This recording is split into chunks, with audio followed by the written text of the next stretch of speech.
রবিবার মানে হচ্ছে ছুটির দিন, কিন্তু এই রবিবার ভাবি অন্য একটু রকমভাবে কাটাবো, কিন্তু সেই কোনো না কোনো বড় কাজ মনে পড়ে যায়। অনেক দিন ধরেই ভাবছি ছাদটা ধুয়ে পরিষ্কার করে দেবো, কিন্তু সেটা আর হচ্ছে না, যেহেতু মেয়ের স্কুল থাকছে।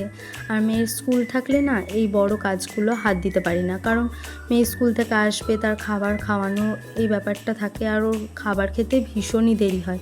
সেজন্য কোনো বড় কাজে হাত দিতে পারি না। তাই আজ ভাবলাম রবিবার ছুটির দিন, তো ছাদটা ধুয়ে পরিষ্কার করে দেবো। অনেক দিন আগেই ধোয়া হয়েছিল, তারপরে ছাদটা ভীষণই পরিমাণ নোংরা হয়ে গেছে, একদম এতটা পরিমাণ ধুলো জমে গেছে যে মানে পা দেওয়া যাচ্ছে না। আর এই ধুলোটা জমলে না একটু যদি জল পড়ে থাকে তাহলে খুব পা স্লিপ হয়। আর টালিটা বসানোর পর থেকে এই একটা এক্সট্রা কাজ এখন বেড়ে গেছে। আগে যখন জল ছাদ ছিল তখন একটু ঝাঁটা দিয়ে পরিষ্কার করে ঝাঁট দিলেই বেশ হয়ে যেত, কিন্তু এখন এমন পরিমাণ ধুলো বসছে যে একটু ধুয়ে পরিষ্কার না করে দিলে ভালো লাগছে না। আজ যেহেতু ছাদটা ধুয়ে পরিষ্কার করে মাথায় শ্যাম্পু করবো, সেজন্য অ্যালোভেরা জেল ভালো করে মাথায় দিয়ে নিয়েছি। আমি অনেক দিন আগে থেকে মাথায় তেল দিচ্ছি, তো আজকে ভাবলাম শ্যাম্পু করবো, সেজন্য অ্যালোভেরা জেলটা পেস্ট করে নিয়েছিলাম, বাড়িরই ঘরোয়া অ্যালোভেরা জেল। সেটা পেস্ট করে নিয়ে মাথায় লাগিয়ে দিয়েছি। যেহেতু আধ ঘন্টার বেশি লেগে যাবে ছাদটা ধোয়া পরিষ্কার করতে, সেই জন্য একেবারে মাথায় দিয়ে নিয়েছি। আর এই যে একটু করে ছাদ ধোয়া পরিষ্কার করছি আর একটু বসছি। এখন এই দিকটা কিছুটা আমার হয়েছে ছাদটা ধোয়া, আরও ওই দিক বাকি রয়েছে, সামনের দিক বাকি রয়েছে, তো এক এক করে ধুয়ে নেব। আর সত্যি কথা বলতে কি, এই টালি বসানোর পরে যদি ধুলো পড়ছে না, তো একটুও পা দেওয়া যাচ্ছে না, এতটা পরিমাণ ধুলো বসে নোংরা হয়ে যাচ্ছে।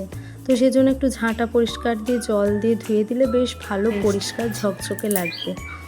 আর এতটা গরম লাগছে, মাঝে মধ্যেই না হাঁফ ছেড়ে একটু বসছি, এত রোদ্দুরে তাত লাগছে। আর এতটা পরিমাণ মাজা ধরে যাচ্ছে যে একটু করে না বসলে পারছি না। এতটা পরিমাণ বড় ছাদ তো একেবারে ধোয়া সম্ভব নয়, তারপরে এই জল ঢেলে ঢেলে ধোয়া। পাইপ আছে, কিন্তু পাইপ দিয়ে দেখি অতটা ভালো হয় না, যতটাই বালতির জলটা ঢেলে হচ্ছে। একটু করে জল ঢেলে দিচ্ছি আর এক বালতি করে জল পুরো ঢেলে দিচ্ছি।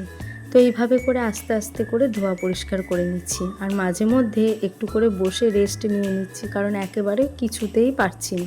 দেখো কতটা পরিমাণ নোংরা ছাদটা হয়েছে, ধুলোটা কতটা পরিমাণ হয়েছে। প্রথমে ঝাঁটা আর জল দিয়ে, অল্প জল দিয়ে কচলে নিয়ে তারপর বেশি বেশি করে জল দিয়ে ধুয়ে নিচ্ছি।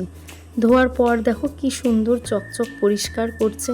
কতদিন বা থাকবে, কিন্তু তবুও যে কটা দিন থাকে সে কটা দিনই মনে হয়েছে ভালো লাগবে দেখতে। দেখো কতটা পরিমাণ নোংরা হয়েছে।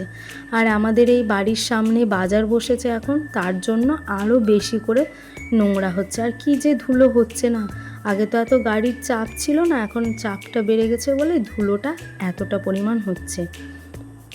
তো এই দিকটা আমার হয়নি এখনও, এই দিকটা হয়েছে। একটু বসে হাঁফ ছেড়ে নিই, তারপরে আবার লেগে পড়বো। অর্ধেকটা ধোয়া হয়েছে আর অর্ধেকটা ধুয়ে নেব। আমি গাটা পুরো ঢেকে নিয়েছি, এতটা পরিমাণ রোদে আমার পিঠে তাত লাগছে, সেজন্য পুরো ভালো করে ঢেকে নিয়েছি। আর সত্যি কথা বলতে কি, টালি বসানো মানে যে কতটা কষ্টের এখন বুঝতে পারছি। দেখতে সত্যিই ভালো লাগে, মানানসই, কিন্তু তার পিছনে অনেক রিজন আছে যেগুলো মনে হচ্ছে এখন না বসালেই হয়তো ভালো হতো। তো যাই হোক, আমার অর্ধেকটা হয়ে গেছে আর অর্ধেকটা ধুয়ে পরিষ্কার করে নেব। বেশ ধোয়ার পর বেশ জায়গাটা চকচক করছে।